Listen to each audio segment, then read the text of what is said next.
Collector గారు, అలాగే DM గారు, ఆర్ఎం గారు, మున్సిపల్ కమిషనర్ గారు, అందరూ అధికారులు అందరం కలిసి ఇక్కడ మన బస్ స్టాండ్ లో ఒక mineral water plant, RO plant ఇక్కడ శాంక్షన్ చేయడం జరిగింది ఎంపీ ల్యాడ్స్ కింద.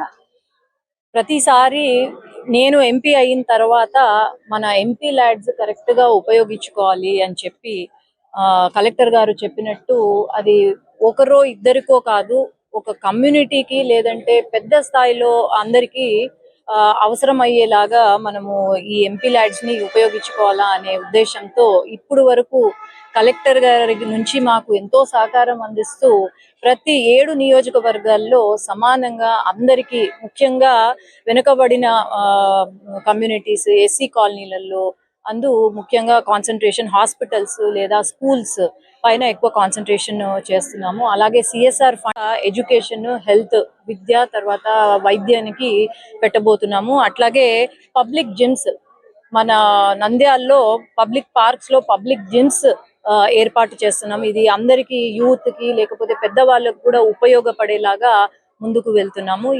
ఏ ఒక్క సమస్య వచ్చినా అధికారులు నా దృష్టికి తీసుకొని రాగానే అది ఖచ్చితంగా జరిగేలాగా నా వంతు ప్రయత్నిస్తున్నాను. అది జరుగుతుంది కూడా. మనం గమనిస్తే రైల్వేస్ అయితేనేమి, హెల్త్, ఎడ్యుకేషన్, అన్ని సెక్టార్స్ లో మనం ముందుకెళ్తున్నాం. నంద్యాల ఎంతో వెనుకబడిన ప్రాంతం అని అనేవాళ్ళు, కానీ ఇప్పుడైతే కర్నూలు కన్నా నంద్యాలే బాగుపడుతుందమ్మా. ఈ రోజు గవర్నమెంట్ హాస్పిటల్ కి పోతే కర్నూలులో అమ్మా మీ నంద్యాల హాస్పిటలే బాగుందమ్మా మా హాస్పిటల్ కన్నా అనే మాట వచ్చింది. అది చాలా సంతోషము. ప్లస్ ఇక్కడ అందరికీ ధన్యవాదాలు తెలుపుతున్నా. అట్లాగే ముందు ఏదైనా అవసరం ఉన్నా కూడా ఖచ్చితంగా అది ఎంపీ ల్యాడ్స్ కింద శాంక్షన్ చేయడం జరుగుతుంది. Local to global news at your fingertips. మీ చేతిలో ఒక ఆయుధం. Download Raw TV app.